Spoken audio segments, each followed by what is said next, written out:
안녕하세요. 김두현입니다.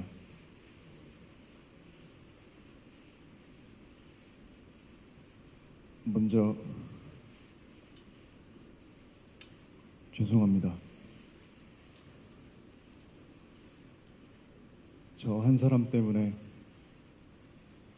너무 많은 분들이 고통받고 있는 것 같습니다.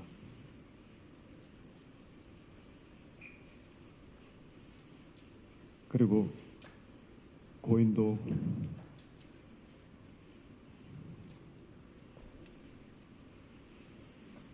편히 잠들지 못하고 있는 것 같아서 안타까운 마음뿐입니다.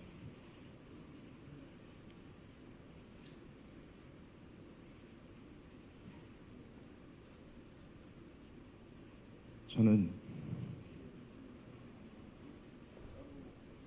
스스로를 겁쟁이라고 생각합니다.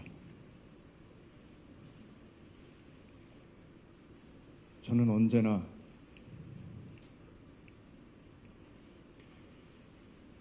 가진 것을 지키기에만 급급했던 것 같습니다. 제게 오는 호의조차 믿지 못하고 항상 무엇을 잃을까,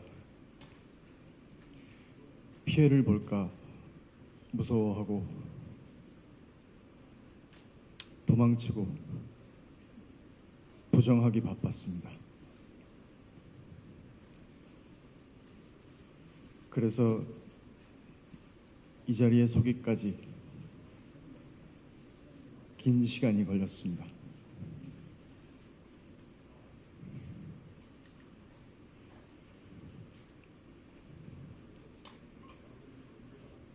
그냥 처음부터 이 자리에서 모든 걸 다 이야기했으면 어땠을까 하는 생각을 했습니다. 그랬으면 저를 사랑해주신 팬분들, 이 기자회견까지 말할 수 없이 애써주신 회사 식구분들 다 이토록 괴롭지는 않지 않았을까.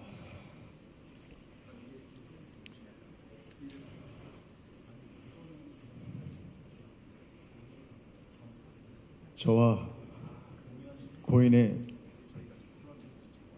사생활이 폭로될 때마다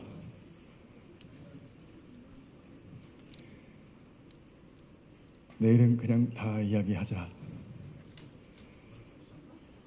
직접 말하고 이 지옥 같은 상황을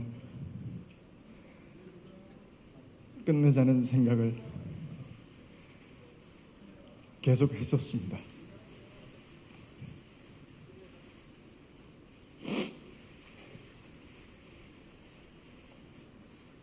하지만 그때마다 망설이게 됐습니다.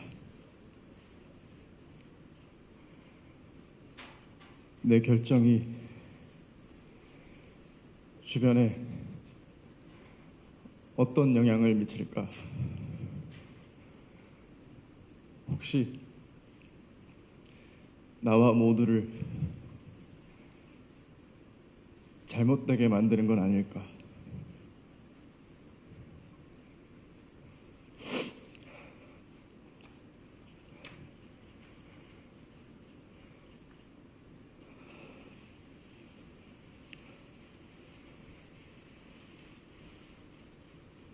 눈물의 여왕 방영 당시에 고인이 저와 함께 찍은 사진을 올렸을 때도 그랬습니다. 저와 고인은 5년 전, 눈물의 여왕이 방영되기 4년 전에 1년여 정도 교제를 했습니다.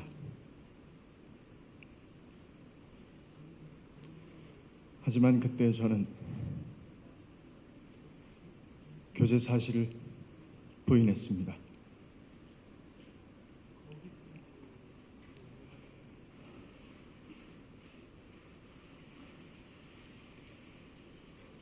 저의 이런 선택을 비판하시는 건 당연하다고 생각합니다.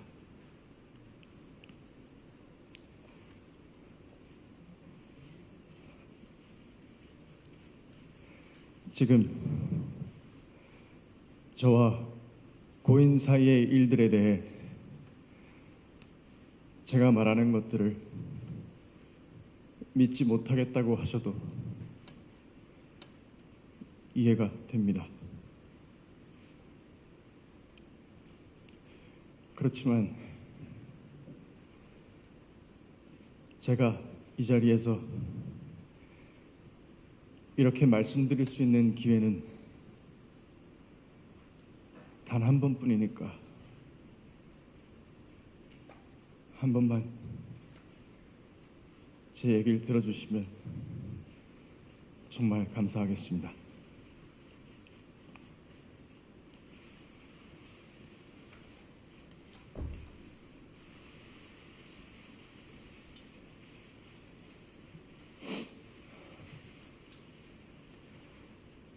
저는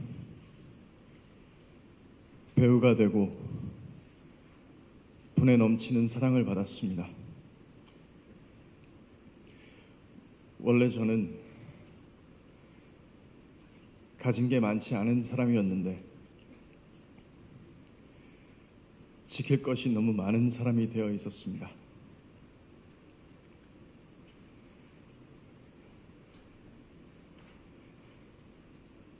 눈물의 여왕이 방영되고 있을 때도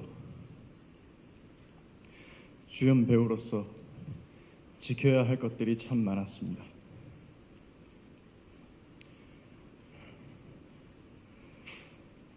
그때 만약 몇 년 전에 사귀었던 사람과의 관계를 인정한다면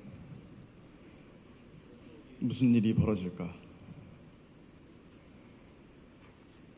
나와 함께 연기하는 배우들, 현장에서 밤을 지새우는 모든 스태프분들, 이 작품에 모든 것을 걸고 있는 제작사, 그리고 우리 회사 식구분들 다 어떻게 되는 걸까?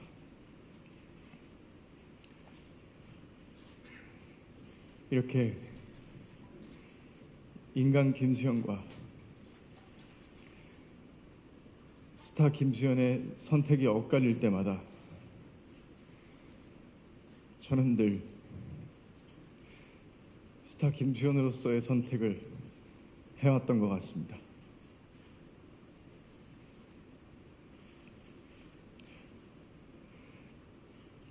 그래서 사실 매일 두려웠습니다. 제가 스타 김수현이기 때문에 지키기 위해 선택한 모든 것들이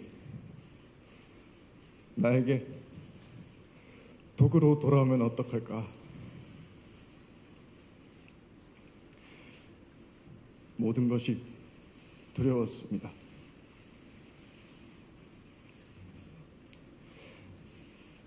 하지만 만약 다시 눈물의 여왕이 방영중이던 때로 돌아간다고 해도 저는 다시 그 선택을 할 것입니다.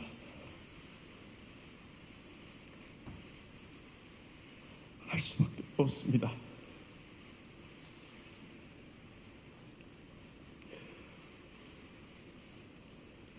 내 마음 하나 편하자고 그 결정을 내 마음대로 할 수 있을까?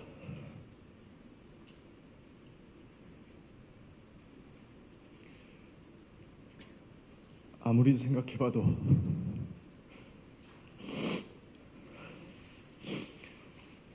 저는 그렇게 하면 안 될 것 같습니다.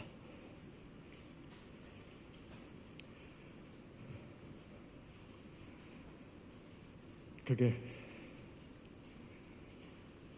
지금 김수현이라는 인생을 선택한 사람이 져야 할 책임이라고 생각했습니다.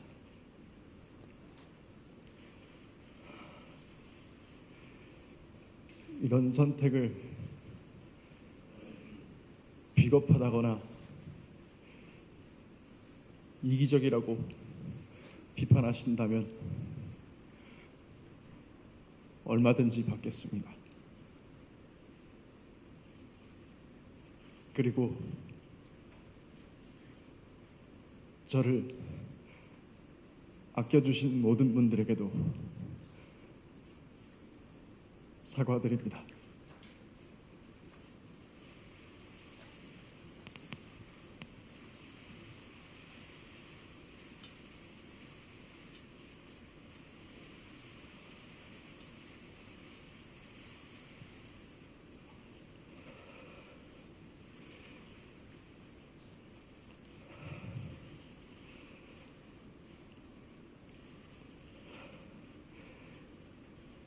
지금 이 순간에도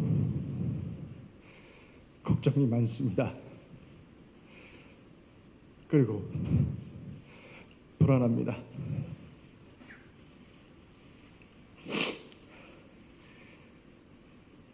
지금 내가 하는 말들이 또 어떤 결과로 돌아올까?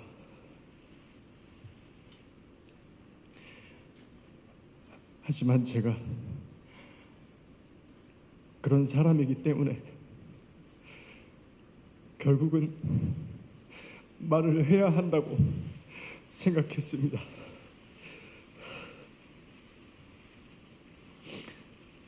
또 이런 조언을 해주시는 분들도 있었습니다. 좋게 좋게 가자.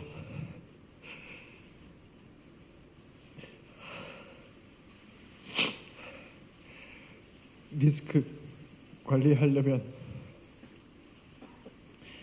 일단 적당히 받아들이는 모습도 보여라. 그럼 사람들 관심에서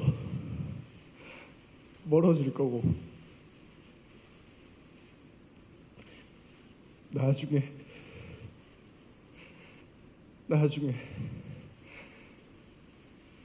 컴백 준비를 해라.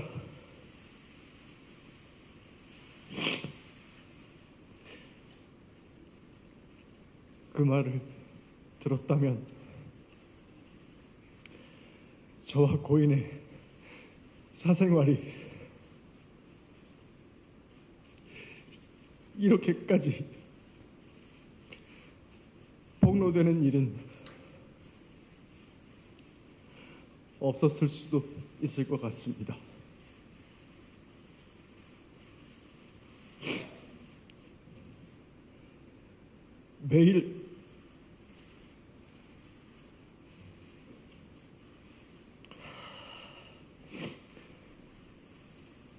매일마다 내일은 무슨 사진을 올리겠다,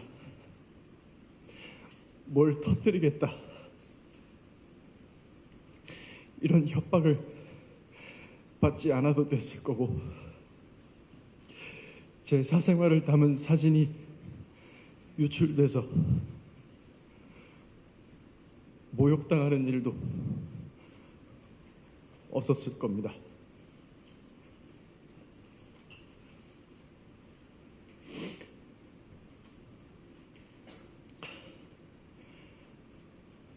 하지만 저는 그럴 수 없었습니다.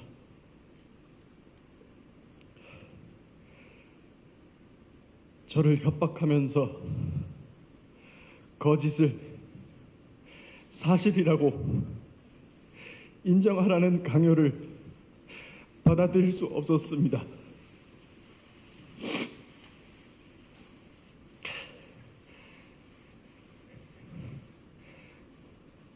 여러분들이 가장 궁금해하시는 부분에 대해 말씀드리겠습니다.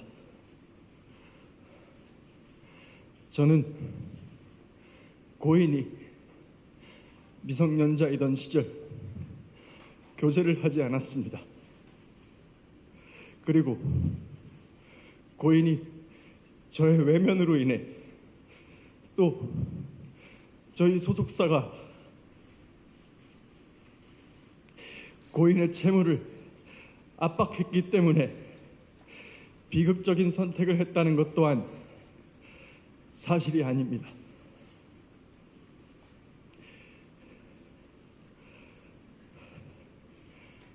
둘 다 배우라는 점을 빼면 저와 고인은 다른 사람들과 마찬가지로 평범한 연인이었습니다. 서로 좋은 감정을 갖고 만났고 다시 시간이 지나 헤어지게 됐습니다. 그 뒤로는 고인과 좀처럼 연락을 주고받지는 못했습니다. 대부분의 연인들과 마찬가지로 헤어진 사이에 따로 연락을 주고받는 건 조심스러운 일이었습니다. 둘 다 많은 사람들에게 얼굴이 알려진 배우이기도 했고 고인이 저와 같은 소속사에 있었을 때는 고인이 어떻게 지내고 있는지 어느 정도 알고 있던 입장이라 더 그랬습니다. 그래서 고인이 음주운전 사고를 겪었을 때도 쉽게 연락할 수 없었습니다.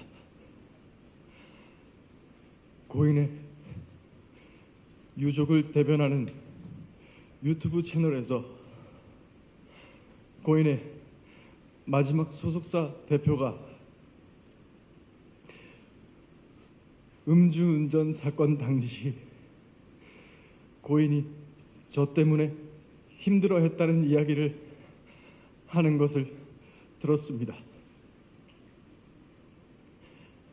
하지만 그때 고인은 다른 사람과 사귀고 있었던 것으로 알고 있습니다. 그렇기 때문에 그런 상황에서 제가 고인에게 어떤 연락을 하는 것이 참 조심스러웠습니다. 이미 각자의 삶을 살고 있는데 뭐라고 무슨 말을 해야 할지 몰랐습니다.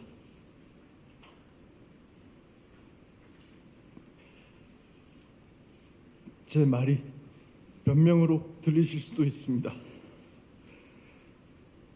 세상 사람들이 무슨 말을 하든 가만히 있고 싶기도 했습니다. 저는 늘 과분한 사랑을 받는 만큼 오해도 많이 받습니다. 사실이 아닌 일도 사실처럼 돌아다닙니다. 저는 그 또한 제가 감당할 일이라고 생각했습니다. 하지만 고인의 유족은 제가 고인의 전 남자친구라는 이유로 제가 고인을 죽음으로 몰았다고 주장하고 있습니다. 그리고 제가 하지도 않은 일을 자백하라고 강요하고 있습니다. 너는 미성년자 때부터 고인을 농락했다.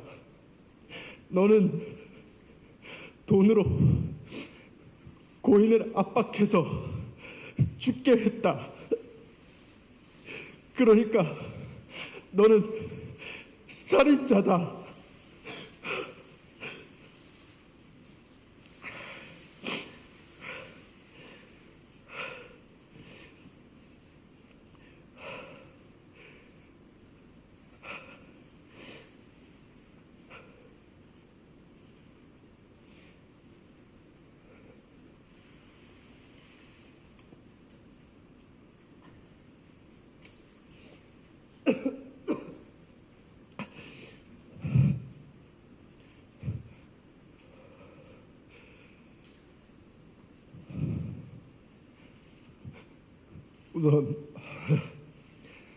우선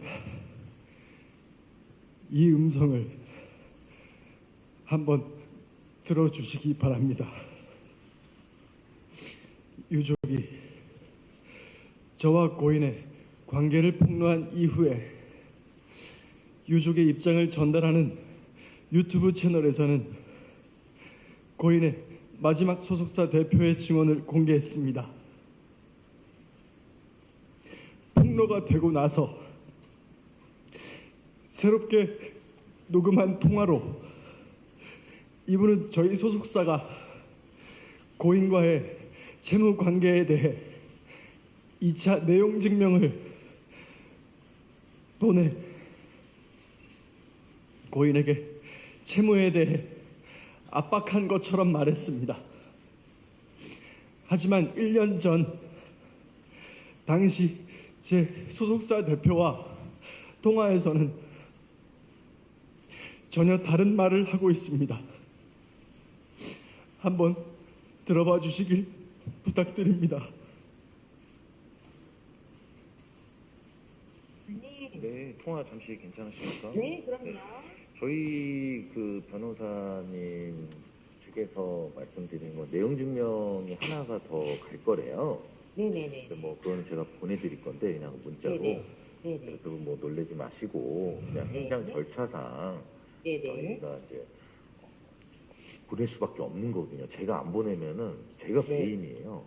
네네. 네, 그래서 이제 절차상 답변이 없어서 또 보낸 부분이니까 네. 너무 놀라지 마시지 않아도 되고 네. 그다음에 이제 뭐 답변서 부분에 있어서 뭐 기간을 러프하게 잡으셔서 뭐 어떠한 네. 기간 내에 이렇게 뭐 갚아 나가려고 한다라고만 네네네네네. 보내주시면 네네. 저희도 이제 그런 부분에서 뭐 회사 준법 전신에 위배되지 않게끔 저희도 행정 절차상 뭐 이렇게 오고 가고 한 거잖아요. 네네네네. 예. 근데 이걸 뭐 구두상 뭐 제가 뭐 천천히 갚아주세요. 뭐 이렇게 할 수는 없어요. 제가 네네, 배임이라. 그럼요. 예. 회사인데 회사인데. 예. 그래서 이제 그런 부분들을 좀 새로운 씨한테도 잘 설명을 해주셨으면 좋겠고.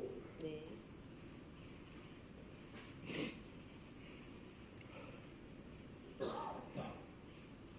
저는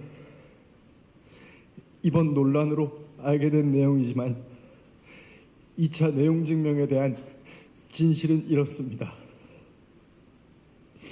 그런데 왜 고인의 마지막 소속사 대표님이 1년 전 통화와 완전히 다른 거짓말을 하고 있는지는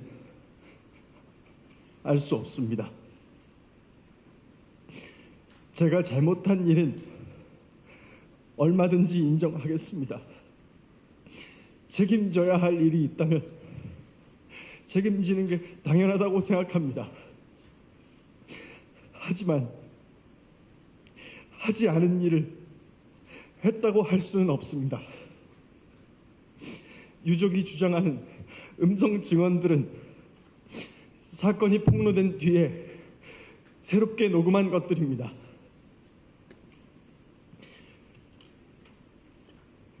유족이 처음에 공개한 카톡 내용도 마찬가지입니다. 이 카톡은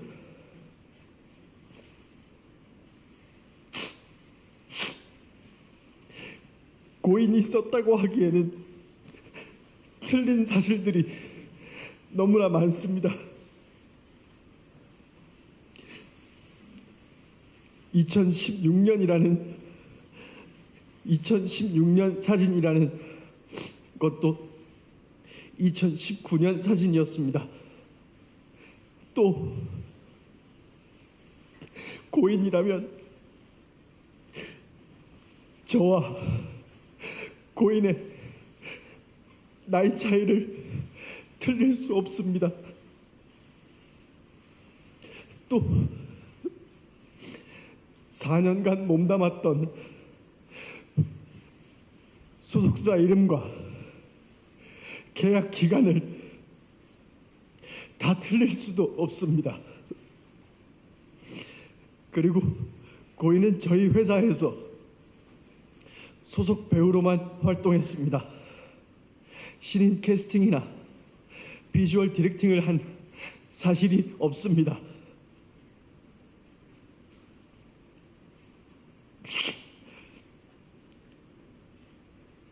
유족은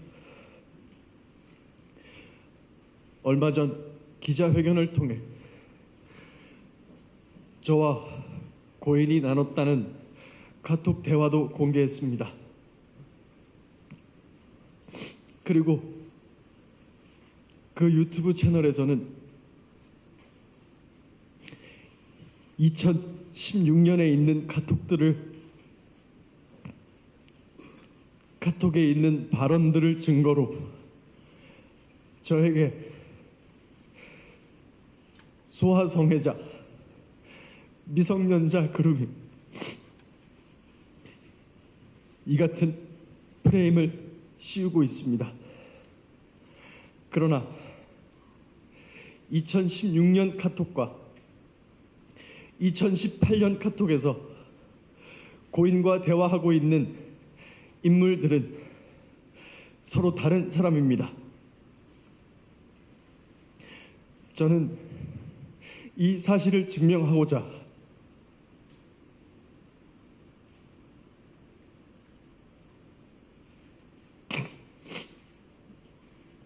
유족이 제출한 2016년과 2018년 그리고 올해 제가 지인들과 나눈 카톡을 과학적으로 진술을 분석하는 검증기관에 제출했습니다. 그 결과 해당 기관은 보시는 것처럼 2016년과 2018년의 인물이 같은 사람이 아니라는 결론을 내렸습니다.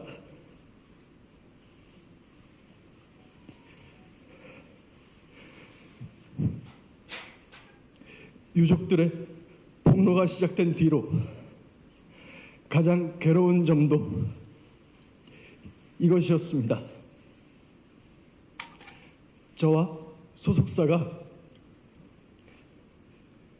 유족의 증거에 대한 입장을 내면 갑자기 새롭게 녹음된 증언이 공개됩니다. 사건 시점을 교묘히 바꾼 사진과 영상 그리고 원본이 아닌 편집된 카톡 이미지가 증거로 나옵니다. 제가 고인과 교제했다는 것을 빌미로 가짜 증언과 가짜 증거가 계속되고 있습니다.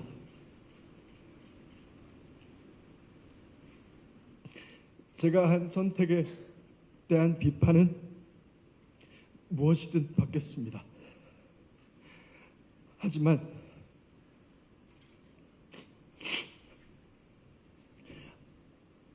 그렇다고 해서 사실이 아닌 모든 것들이 전부 사실이 되는 것은 아닙니다.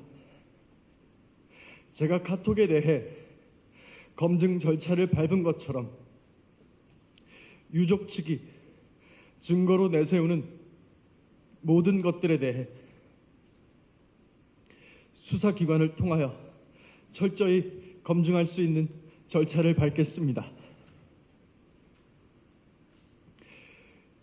유족 측이 가진 증거가 정말 진실이라면 수사기관에 모든 자료를 제출하고 법적인 절차를 통해 검증받을 것을 요청합니다. 저에게는 지금 이 순간에도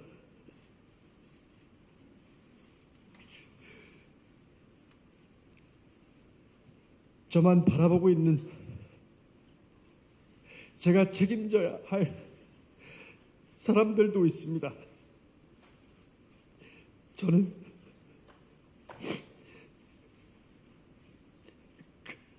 그 사람들이 매일 고통받고 무너지는 모습을 보고 있습니다. 오늘은 또 무엇을 폭로하고 왜곡해서 저를 살인자로 몰아갈지 두렵습니다. 이 기자회견이 끝나면 그들은 또 어떤 가짜 증거와 가짜 증언으로 제 명예를 훼손하고 주변 사람들을 괴롭힐지 알 수 없습니다. 하지만 제가 강요에 못 이겨 거짓을 진실이라고 한다면 저는 인간 김수현으로서 뿐만 아니라 스타 김수현에게 믿음과 사랑을 준 모든 분들을 배신하게 됩니다. 그분들에게 여러분은 인간 쓰레기를 좋아했다고 김수현에게 속은 거라고 평생 남을 고통을 주게 됩니다.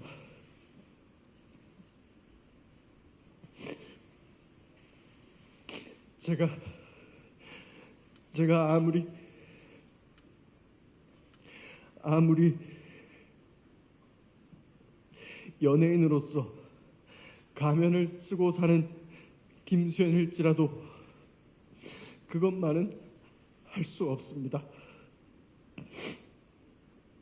제가 한 일은 한 것입니다. 그에 대해서는 어떤 비난도 다 받을 수 있습니다. 하지만 하지 않은 것은 하지 않은 것입니다. 지금도 저를 믿어주시는 모든 분들을 위해서 그것만큼은 밝히고 싶습니다. 저를 믿어달라고 하지 않겠습니다. 꼭 증명하도록 하겠습니다. 감사합니다.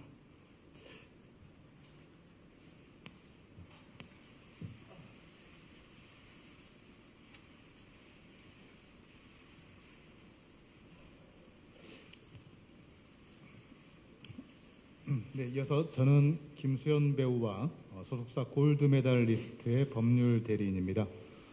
방금 들으셨다시피 김수현 배우 본인이 직접 이 이슈에 대한 입장을 발표했습니다. 저는 소속사의 대리인으로서 아마 공지사항 정도 두 가지 알려드릴 예정입니다. 오늘 그 질의응답 시간이 없기 때문에 기자님들께서 공통적으로 궁금해할 만한 팩트를 전달드리고 양해 말씀을 한 개 드릴 생각입니다. 들으셨다시피 김수현 배우가 최근 이슈에 대한 입장을 직접 말씀해 주셨습니다. 그리고 그와 같은 입장에 따라 김수현 배우와 소속사 골드메달리스트는 사실관계를 명확히 밝히고자 관계자들에 대한 형사 고소와 민사소송 제기를 결심하셨습니다. 그리고 저희 법무법인에 이를 의뢰하셨습니다. 저희 법무법인은 그 요청에 따라 오늘 유족분들과 이모라고 자칭하신 성명불상자분 그리고 가세연 운영자분을 상대로 해서 정보통신망 이용 촉진 및 정보보호 등에 관한 법률 위반 명예훼손죄로 방금 김수현 배우가 언급했던 감정서 등을 증거로 첨부하여 고소장을 제출하였습니다. 그리고 이분들을 상대로 합계 120억 원 상당의 손해배상 청구 소송 소장도 오늘 서울중앙지방법원에 접수했습니다. 자, 그리고 김수현 배우와 소속사가 추가적인 질의응답을 받지 않는다고 양해를 구한 이유는 이번 고소장 제출 등으로 인해서 현재 이슈가 이제는 수사 대상이 되어서 법적인 판단을 받아야 되는 그런 상황이 되었기 때문입니다.